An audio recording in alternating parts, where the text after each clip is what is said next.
Welcome again students. और इस video में डिस्कस करेंगे worksheet 21 for class 10th in English medium for subject science.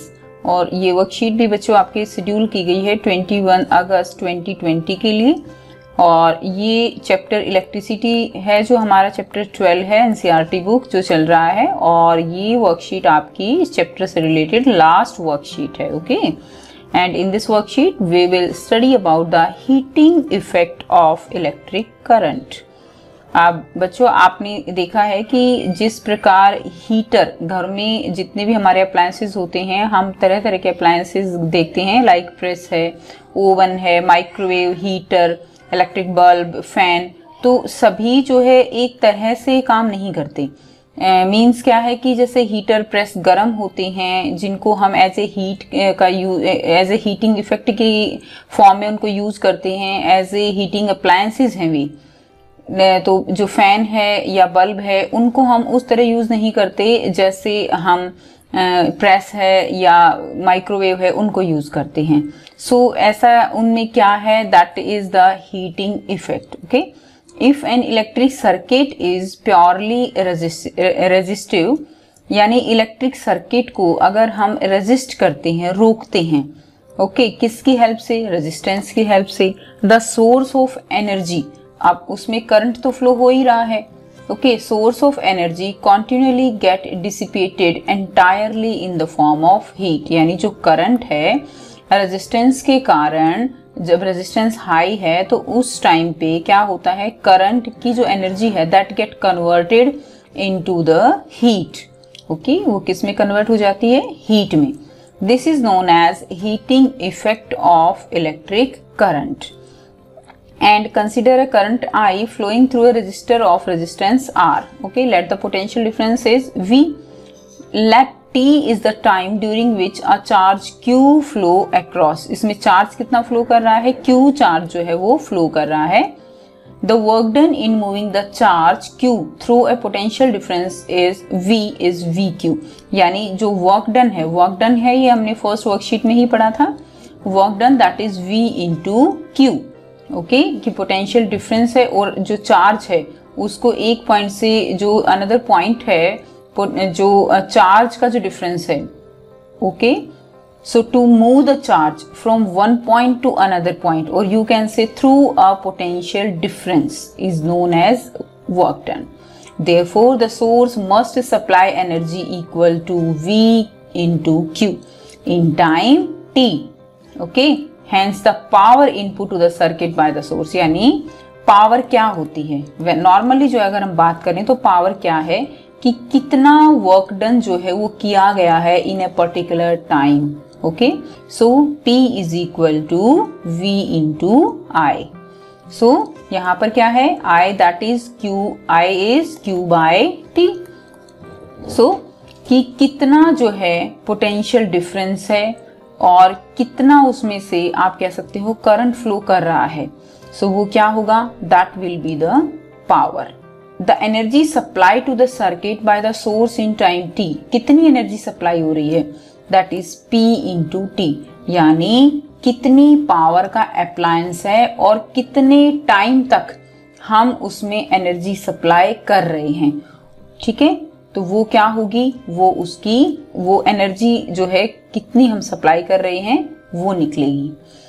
अब देखिए E is equal to P किसके इक्वल है? P is equal to V into I and T। So यहाँ से आप जो भी न्यूमेरिकल आपको गिवन हो उसमें आपको क्या गिवन है और क्या निकालना है उसके अकॉर्डिंग हम फॉर्मूला चेंज कर लेते हैं।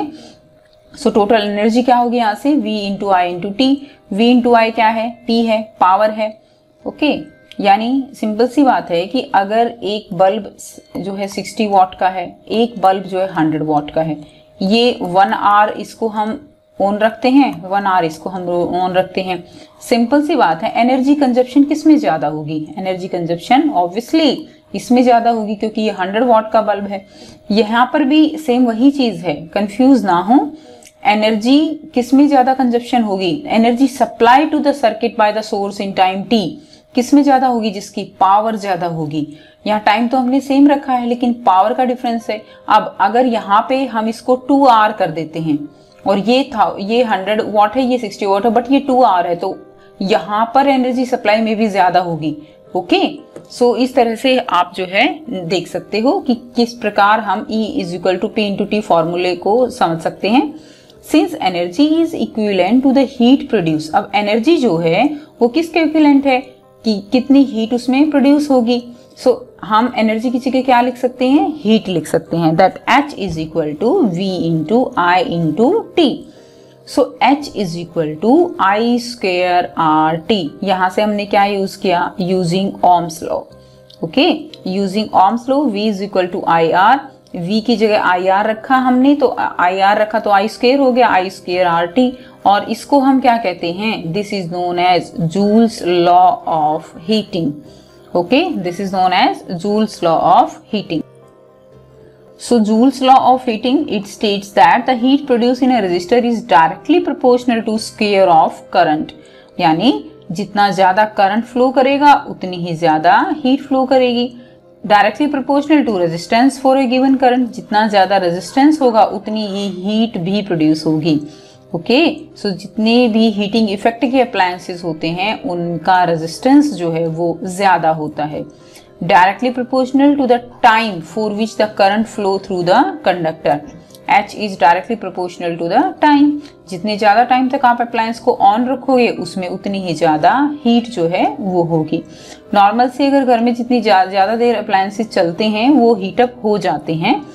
ठीक, now electric power. So electric power is the rate at which electric energy is consumed, okay, और डिसिपिएटेड इन एन इलेक्ट्रिक सर्किट। सो कितने रेट पर, the rate at which electric energy, जितने जो है कितनी एनर्जी कंज्यूम हो रही है कितने टाइम में, सो वो क्या कहलाती है, किसी भी अप्लायंस की पावर कहलाती है। So P is equal to V into I। अब यहाँ से V की जगह आप जो है क्या लिख सकते हो, V is equal to according to Ohm's law V is equal to IR रखोगे तो I स्क्वेयर R, इसी तरह आप फिर से चेंज करोगे तो V स्क्वेयर बाय R। तो यानी यहाँ से ये अलग अलग फॉर्मूले हमें न्यूमेरिकल्स के लिए इनकी जरूरत पड़ेगी। न्यूमेरिकल्स में आपको क्या गिवन है, निकालना क्या है, उसके अकॉर्डिंग ही आप फॉर्मूले पुट करोगे। What is the SI unit of power, SI unit of power is watt. So 1 watt किसके इक्वल होगा, 1 watt is equal to 1 volt into 1 ampere. Okay, 1 volt into 1 ampere. Now commercial unit of electric energy. Commercial unit यानी जो हम हमारे घरों में जैसे यूज होती है, जिसका हम एक तरह से बिल पे करते हैं, सो वो किस फॉर्म में हमारे घर में आती है, that is in the form of kilowatt hour हम यूज करते हैं। And 1 kilowatt hour is equal to 3.6 into 10⁻⁶ joule. Okay, 1 kilowatt hour इतने जूल के जो है इक्वल होता है। एंड 1 किलोवाट आवर किसके इक्वल है, it is also equal to 1 unit of electrical energy. यानी 1 यूनिट का मतलब क्या है, 1 यूनिट का मतलब है कि हमने 3.6 इंटू 10⁻⁶ जूल एनर्जी का यूज हम कर चुके हैं। इट मीन्स हम 1 यूनिट का यूज कर चुके हैं, कंजप्शन हम उसकी हो चुकी है। सो ये इक्वल होती है। इसी तरह अगर आप बात करूँ जैसे जो घर में मोटर होती हैं, ठीक है, मोटर भी किस में होती हैं, मोटर जो है वो हॉर्स पावर में होती हैं। हॉर्स पावर यानी 746 watt equal to 1 horse power. इसी तरह जो अप्लायंसेस होते हैं, मोटर होती हैं, वो वॉट की भी होती हैं, किलो वॉट की मोटर होती हैं, हॉर्स पावर की मोटर होती हैं। तो ये यूनिट्स होती हैं। Next, relationship between commercial unit and SI unit of energy. So देखिए 1 किलोवाट आवर को आप जो है ये इसके इक्वल कैसे आया। So 1 kilowatt that is 1000 watt into 3600 seconds में हमने चेंज कर लिया। So it is 3.6 into 10⁻⁶ watt second. Now 3.6 into 10⁻⁶ joule, ठीक है, वॉट सेकेंड यानी joule. So 1 kilowatt hour is equal to 3.6 into 10⁻⁻ joule. ये फाइनल इसमें एक्सप्रेशन है। नेक्स्ट एग्जाम्पल हम लेंगे। An electric bulb is connected to a 220 volt generator. Okay, the current is 0.50 ampere and what is the power of the bulb आपको यहाँ पर निकालना है।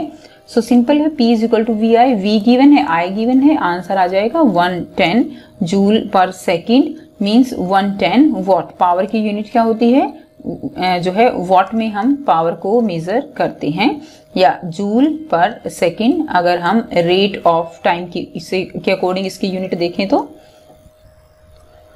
Next, applications of heating effect of electric current. So what are the applications? Heating effect is desirable in devices like electric heater, electric iron, electric bulb, electric fuse etc. इनमें जो है heating effect जो है desirable है, होता है. And in electric bulb, most of the power consumed by the filament appear as heat and a small part of it is radiated in the form of light. Electric bulb में भी आपने देखा है, bulb अगर जलता रहता है तो वो भी हीट अप हो जाता है. यानी हीटिंग इफेक्ट तो सब में है, सभी अप्लायंसेस में है. ऐसा नहीं है कि किसी में नहीं है, लेकिन कुछ में कम है तो कुछ में बहुत ज़्यादा है. और वो किस पे डिपेंड करता है? वो पावर कितनी उसमें जो करंट है वो फ्लो कर रहा है, कितने टाइम तक फ्लो कर रहा है, कितना रेजिस्टेंस है, इन सब चीज़ों पे डिपेंड करता है. जो भी अप्लायंसेस जिसका जो काम है उसके अकॉर्डिंग ही उसकी रेजिस्टर्स की करंट की सेटिंग की जाती है. जैसे आपको पता है कि जो हैवी अप्लायंसेस होते हैं उनके लिए 15 एम्पियर करंट हम का जो आप कह सकते हो करंट है वो फ्लो करवाते हैं, और सिंपल के लिए हम 5 एम्पियर के स्विचेस जो है वो यूज करते हैं.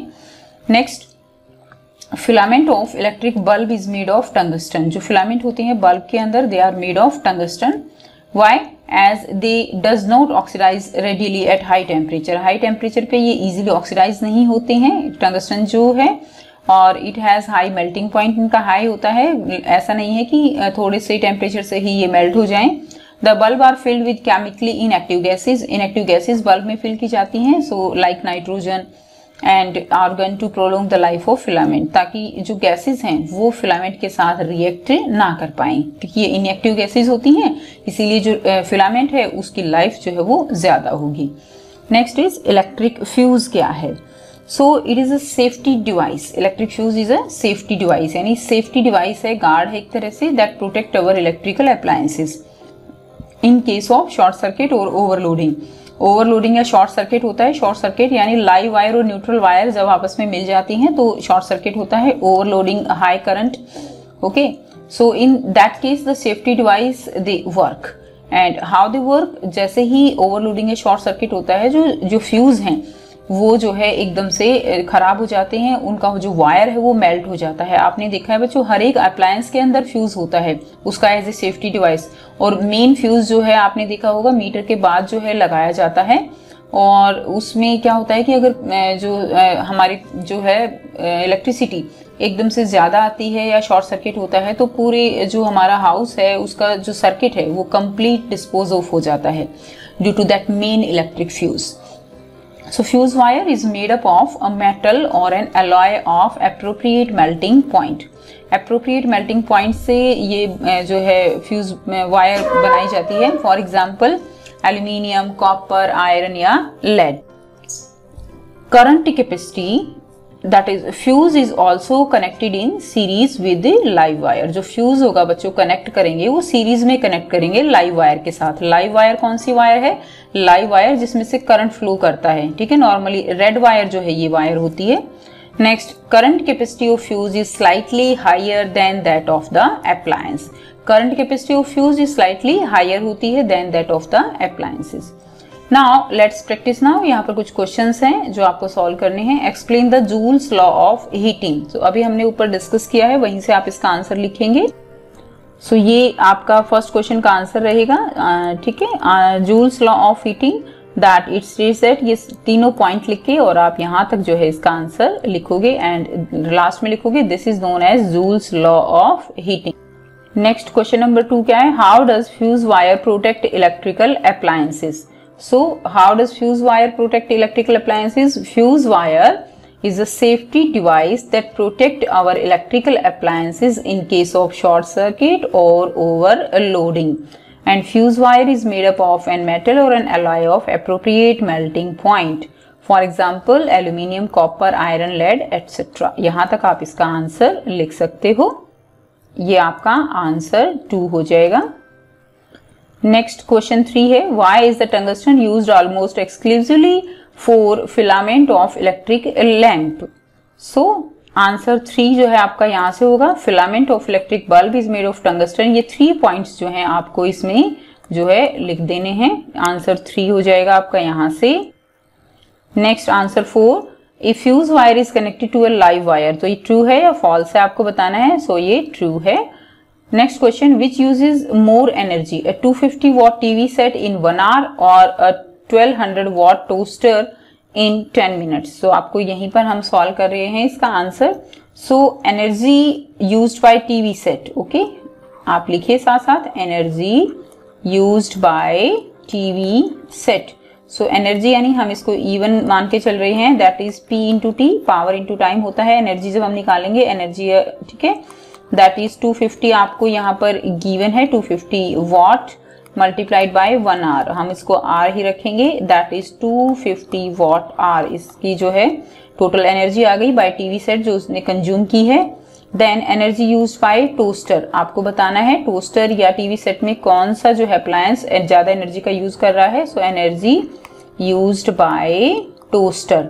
सो यहाँ से भी आप निकालिए, E2 हम इसको देख रहे हैं P into T, okay, and P यहाँ पे कितना है 1200 वॉट इंटू टाइम की कितना गिवन है आपको 10 मिनट, 10 के आप आवर में चेंज कर लीजिए 10/60। सो 10 6 और 6 से आप इसको करोगे, सो 200 वॉट यहाँ से आ जाएगा। So answer will be 200 watt hour, okay. So यहाँ पे एनर्जी कंज्यूम जो है E1 is greater than E2। So TV set in 1 hour uses more energy than the toaster used in 10 minutes, okay. TV set uses more energy, okay, than toaster. सो ये आपके question हैं। I hope आपको सारे questions बच्चों clear हो गए हैं। फिर भी अगर कोई प्रॉब्लम है तो आप कमेंट करके पूछ सकते हो। और अगर वीडियो अच्छी लगती है तो लाइक शेयर जरूर कीजिए, फ्रेंड्स के साथ शेयर कीजिए और सब्सक्राइब कीजिए चैनल को, ठीक। And thanks for watching.